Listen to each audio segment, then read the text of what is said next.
I believe there are some gay rappers that just ain't came out the closet. P. Diddy be wanting the body, and you gotta tell him no. Shante walked in there and called his name one time, Calvin. In front of Naomi Campbell. Yes, sir. In front of Diddy. And looked at me and took my hat off. I said, yes, ma'am. It looks like Snoop Dogg might have let slip some juicy details about Diddy's rumored shady dealings. And guess who's chiming in to support him? None other than his own wife, Shante Broadus. So what exactly did they say? Shante has been by Snoop's side through thick and thin, and in 2021, she even took on the role of managing his career. She's been the driving force behind Snoop's success, making sure he stays on top of his game in the cutthroat industry. Their relationship is the envy of many, and for good reason. They've weathered the storms of fame together and come out stronger on the other side. Snoop has credited Shante with being his rock, the one who keeps him grounded amidst all the chaos of celebrity life. And speaking of chaos, Snoop hasn't been shy about sharing his experiences working in Hollywood. He's peeled back the curtain on the dark side of the industry, shedding light on the shady dealings that often go unnoticed by the public. And it seems like Shante has been right there with him, backing up his claims and providing evidence to support what he's saying. For context, a recently resurfaced video of Candyman explains how Shante rescued Snoop Dogg from falling into the hands of Diddy's weird, freaky parties. Shante walked in there and called his name one time, Calvin. In front of Naomi Campbell. Yes, sir. In front of Diddy. And looked at me and took my hat off. I said, yes, ma'am. Candyman went on to add that everyone in the room respected Shante's decision to get her husband out of that party. When it come down to the wife, that's golden with the players. In any case, one thing Snoop and Shante currently agree on is that Hollywood isn't always what it seems. Behind the glitz and glamour, there's a whole lot of drama and deceit lurking in the shadows. Snoop has even echoed Cat Williams' warnings about certain industry bigwigs, hinting that there's more to their lavish parties than meets the eye. P. Diddy be wanting the body, and you gotta tell him no. You got to tell him no. I did. Through it all, Snoop and Shante have remained a united front. They've faced the challenges of Hollywood together, standing tall against the tide of rumors and scandals. And it's clear that their bond is stronger than ever, built on a foundation of trust and mutual respect. As for Diddy, well, his reputation seems to be taking a hit. With lawsuits piling up and allegations swirling around him, it's becoming harder for people to ignore the whispers of misconduct. And if Cat Williams' words are anything to go by, there might be some truth to the rumors after all. But amidst all the drama, Snoop and Shante are staying focused on what really matters: each other.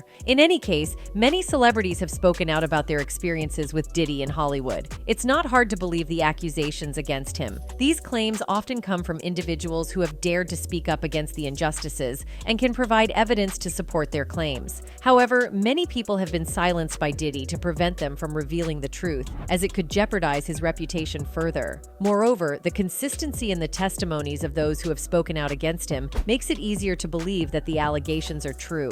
Even rappers like 50 Cent haven't been safe from Diddy's influence, and many believe that Snoop Dogg has also been targeted by him. During Snoop's time in Hollywood, his wife has consistently shown her support despite the challenges in their strained marriage and her health struggles. She made the decision to stand by Snoop from Diddy's negative influence. In Hollywood, it's fair to say that she has endured a lot. Once Snoop faced legal trouble when he was arrested on a possession charge, leading to several years of being in and out of jail. Despite these challenges, Shante stood by him throughout. It appears that Snoop was heading into a darker world where he was constantly in danger. In 1990, Snoop Dogg joined forces with Dogg and Warren G to form a group called 213. Despite Warren's efforts to get his stepbrother Dr. Dre to listen to their demo, Dre wasn't initially interested. However, when Warren slipped a 213 demo into the tape deck at Dre's friend's bachelor party, Dre changed his mind. He invited them to the studio and took them under his wing. Snoop relocated to Hollywood to start his career, and his laid-back flow quickly captured the hearts of hip-hop fans. He was signed to Death Row Records, with Shante managing his early career. Snoop's breakout moment came with with his appearance on the album Deep Cover and Dre's iconic 1992 album, The Chronic. His debut album, Doggy Style, debuted at #1 and went 7 times platinum.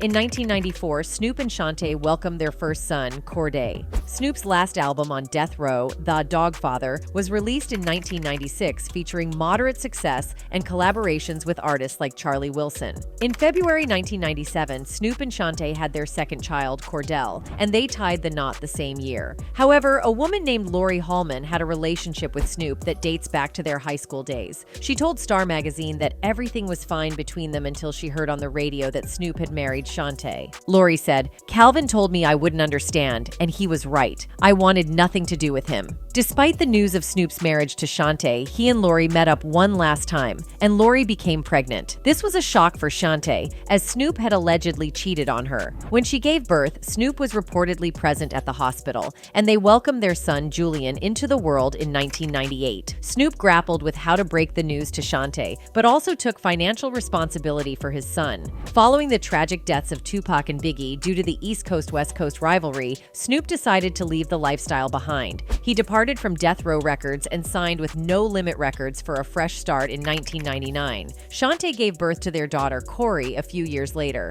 Snoop met Bishop Don Magic Juan, a legendary Chicago pimp-turned-minister. They developed a close friendship, and Snoop found himself drawn closer to the pimping lifestyle. A while back, Instagram star Selena Powell accused Snoop Dogg of and exposed his text messages and direct messages. She also claimed that Snoop offered her $20,000 to keep quiet about the situation. Powell brought the situation back by throwing shade at Snoop Dogg's wife on her Instagram story, tagging her in a new post. Powell shared a message insinuating a relationship with Snoop Dogg, accompanied by a laughing emoji. This behavior was seen as rude and disrespectful. In response to Powell's cheating allegations, Snoop Dogg's wife posted cryptic messages on Instagram, expressing her sadness and confusion about the situation. She questioned where things went wrong in their relationship. She stated, "No one wants to hear this, but truth be told, a long-lasting relationship comes with a lot of forgiveness and understanding. Always and forever," she captioned the quote, "My endless love." Snoop caught the post and showed some love to his longtime partner. "Thank you for forgiving me and understanding me," he wrote in the comments. "Love you for life, my backbone," Shante responded with, "You're welcome." It's been no secret that it hasn't always been smooth sailing for the pair. They wed in 1997, and a few years later, in 2004, he filed for divorce, citing irreconcilable differences. He would later admit that split had to do with his indiscretions. "I cheated on her. That's the worst thing you could possibly do. Lose somebody's trust who really loves you," he said. However, the rapper had a change of heart and worked things out with Shante. 4 years later, they renewed their wedding vows. In 2013, he also told Rolling Stone magazine that he did some pimping, actual pimping, folks. "A lot of athletes bought pee from me." Despite it not being a secret and a really bad look on his part, Shante stayed by his side until he decided to give all of that up. "My wife had to take a backseat to this ish," he said, "and I love her to this day because she could have shook out on an N, but she stayed in my corner. So when I decided to let it go, she was still there." Snoop also apologized to Shante for his mistakes in the Problems remix of Don't Be Mad at Me featuring Freddie Gibbs. In his lyrics, he expresses remorse and admits to feeling ashamed for nearly losing his queen by messing around with someone unworthy. In any case, it's no secret that Diddy's close allies are going down with him. You see, in the most recent lawsuit filed on February 26th in federal court in New York, Rodney Jones Jr.,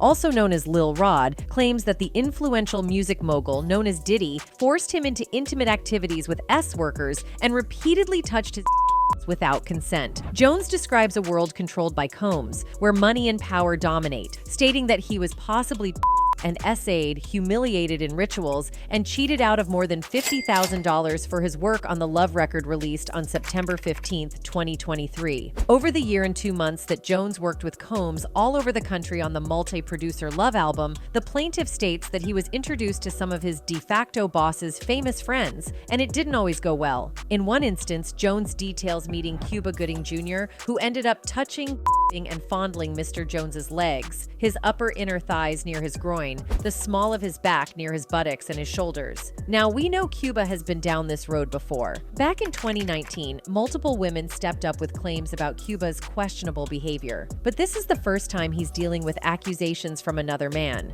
Back in June 2019, things got real for Cuba when he got arrested for an incident at a Times Square bar, where he was accused of getting handsy with a woman. But the legal saga didn't end there. He faced an additional charge, but managed to dodge jail time by striking a plea deal. However, thanks to the Adult Surviving Act, the same law that allowed Cassie to sue Diddy last November, two alleged victims of Cuba recently hit back with a fresh lawsuit. In the meantime, some more photos popped up showing Cuba partying with Diddy. So, with all these fresh accusations on the table, it does make you curious about what brought these two together. In fact, one person who has spoken about Cuba's closeness to Diddy is Diddy's former bodyguard, Gene Deal. And then his hands all on his leg and everything.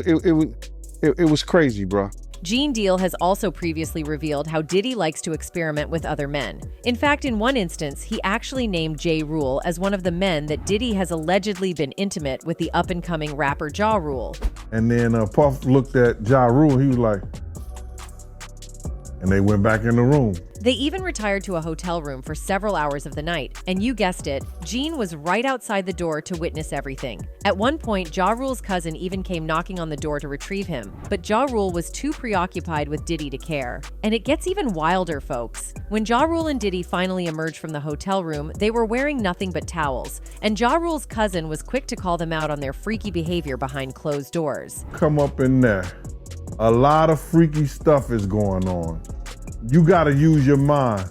What they was doing with those butt plugs. It looks like Diddy's preferences might not be what they seem. Despite his public persona as a ladies' man, it seems that Diddy is actually quite fond of men. Now, he doesn't exactly shout it from the rooftops, but he's not exactly shy about his preferences when he's at private parties and events. Despite his public persona as a straight womanizer, it turns out that Diddy is actually quite fond of men. In fact, he's been known to make advances on rappers who are decidedly not interested in his amorous intentions. And one rapper who has fallen victim of this is The Game. The Game has opened up on how Diddy-esque traumatized him when the two got together a few years back. According to The Game, he rolled with Diddy for 2 years, but the Bad Boy Entertainment chief executive never took him to the studios to record a song. The Game even presented his demos to Diddy, but Diddy would just shut down the conversation and instead take The Game partying and clubbing. I started kicking it with Diddy, right? I ran around with Diddy for 2 years, and this Diddy, we never went to the studio one time, but he was like, yo, with your demo, you know, bad boy, but hey, Playboy, hey, here go a watch, Playboy, here go a chain, Playboy. I'm like, yo, we ever go? The My Life rapper continued that Diddy would take him shopping and buy him expensive gifts, including Rolex watches and gold chains. Meanwhile, The Game continuously pressed Diddy to allow him enter a studio and do a song. But Diddy preferred traveling across the major cities in the country, chilling and shopping. They continued like this for about 2 years without ever recording a single song, which many fans found interesting. This was because rumors at the time suggested that The Game wanted to sign on to Bad Boy Entertainment, which is why he was always seen in the company of Diddy. Fans thought the duo would strike a dynamic partnership, given The Game was a sensational rapper and Diddy was a top producer. However, the fans' dreams never materialized, as Diddy apparently had other plans, which were far from recording music with The Game. Many people are not really bothered about Diddy's as they believe that he has the right to be whatever he wants to be. However, their main concern is Diddy appears to use his wealth and influence to take advantage of both men and women, as this fan points out. The issue is not with Diddy possibly being gay. It's the fact that there's been rumors for years that he uses his closeted to take advantage of young men and women in the industry, promising things in exchange for and favors. That is the issue. Another fan wrote, "One thing I don't wish for young boys is being exposed to behavior, such a hindrance to the quality of their emotional and psychological development. Once that is compromised, they are in hell, and it is the hardest task to get them back." It is easy to see why fans would make that connection, because why would Diddy shower The Game with lots of gifts when it was obvious that all the young man wanted was to sign a deal with Bad Boy Entertainment? The Game was young and hungry for success, and he knew perfectly well that Diddy had what it took to make his dreams come true. Diddy apparently took advantage of his position to solicit favors from him in exchange for parties and expensive gifts. For decades, rumors have been circulating that Diddy hosted all-men parties where young guys were groomed and exposed to the lifestyle. Rapper Xzibit recalled such an incident back in 2009 when he sat with Foxhole Radio for an interview. According to the Get Your Walk On crooner, Diddy invited him and former video vixen Kareen Steffans to hang out at a club. When they got there, they made their way straight to the VIP section, but it was empty, so they went down to the main lobby to grab a few drinks. Meanwhile, Diddy took leave of them to go about his business. Xzibit and Karen Steffans took some seats and started bopping to some great music from the DJ. A few minutes later, Kareen Steffans points to one corner where Xzibit sees two dudes. She then pointed to another corner where one dude was dancing butt. These scenes shocked Xzibit as he wasn't prepared for that kind of surprise. He explained that he'd been to a bunch of clubs, but he's never mistakenly stepped into a club with that kind of activity. Fans who listened to that interview surmised that Diddy might have been trying to lure Xzibit into his bed. After all, why would he invite Xzibit to a club full of Mind you, Xzibit wasn't desperate for a contract then, as Diddy was just a friend he loved to hang out with. Thus, Diddy couldn't pressure him into doing things he didn't want to get into, which he'd regret later. Plus, Xzibit was already made and had some money he could rely on. Thus, Diddy apparently couldn't lure him into his bed with expensive gifts, which was starkly different from the situation that the Game found himself in. Interestingly, rumors have it that Xzibit and the Game were not the only prospects Diddy was trying to tempt into a homosexual relationship. Back in the day, the grapevine buzzed with allegations that Diddy and Usher had a thing going on between them as they spent a lot of time together. At the time, the CEO of Bad Boy Entertainment had taken the young Usher under his wings and was him into a superstar. The two celebrities never admitted the rumors. However, a few years back, Diddy's mouth slipped during a live session with Kevin Hart, where he admitted to sleeping together with Usher. That's my brother right here from day one. We used to wake up and damn, pause, but like, check out.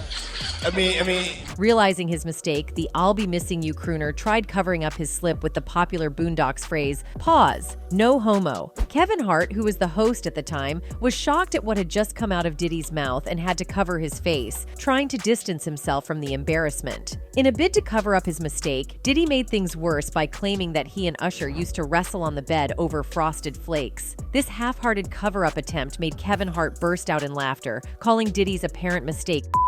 Diddy's face went red. However, the words had already fallen out of his mouth, and he'd give a leg and arm just to get them back. Within a few hours of the interview, the tabloids and gossip blogs spread the news like wildfire, with many of them indicating that Diddy had confirmed his Usher himself admitted that living with Diddy was wild and crazy, as the parties were unending. He claimed that he saw some things that were a bit obscene for a teenager. Curious, I got a chance to see some things. Yeah, but you were 13. What were you seeing? I went there to see the lifestyle. Right. And I saw it. And it was but I don't indulge and understand what I was even looking at. It was pretty wild. Usher met Diddy through music executive L.A. Reid, who recommended him to Diddy after he had witnessed the musical abilities of the then teenager. Reid flew Usher to New York to meet with P. Diddy for a brief meeting, but ended up staying there for a year. So impressed was Diddy with Usher's singing ability that he took him up and introduced him to the celebrity lifestyle, giving the then 14-year-old Usher a taste of what was to come. Usher had a tutor at home and also had the chance to meet big stars like Mary J. Blige, Faith Evans, Craig Mack, and notorious big, according to him, he was treated like the baby of the house, with everyone referring to him as Baby Boo.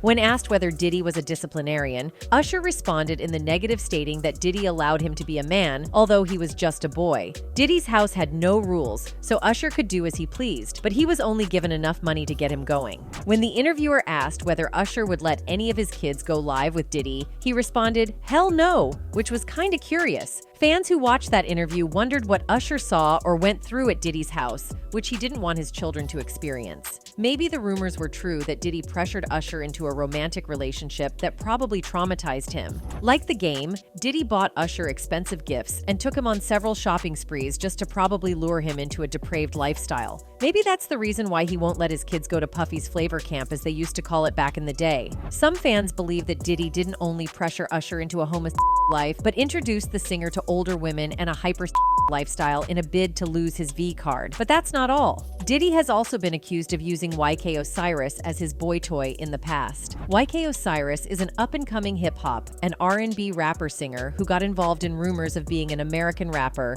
Diddy's boy toy. To anyone unfamiliar with the term boy toy, it is the term to describe a young man preferred by older men or women mainly for pleasure. The rumors regarding the two rappers dating started surfacing in early 2021 when they were allegedly vacationing together in Jamaica, and Diddy allegedly paid all the expenses for the young rapper. rapper. Another user on Lipstick Alley posted about the two singers dating and Osiris being Diddy's boy toy, since they heard rumors about Diddy's social circles involved in favors in the industry. Everyone thought the two were dating, but in August of the same year, Diddy's name got linked with Carisha, so the rumors died. However, the hosts of the Breakfast Club interview brought up the past rumors, and YK laughed it off, saying he did not care about the stories. Anyway, as for the recent Lil Rod case, it seems Diddy's ex, Young Miami, has been accused of being in cahoots with the hip-hop mogul. According to Rodney Jones, it seems like Carisha played a role similar to Diddy's version of Ghislaine Maxwell. She was allegedly in charge of in unsuspecting folks for Diddy's FOs. Jones claims that Young Miami was one of those paid by Diddy monthly to do his.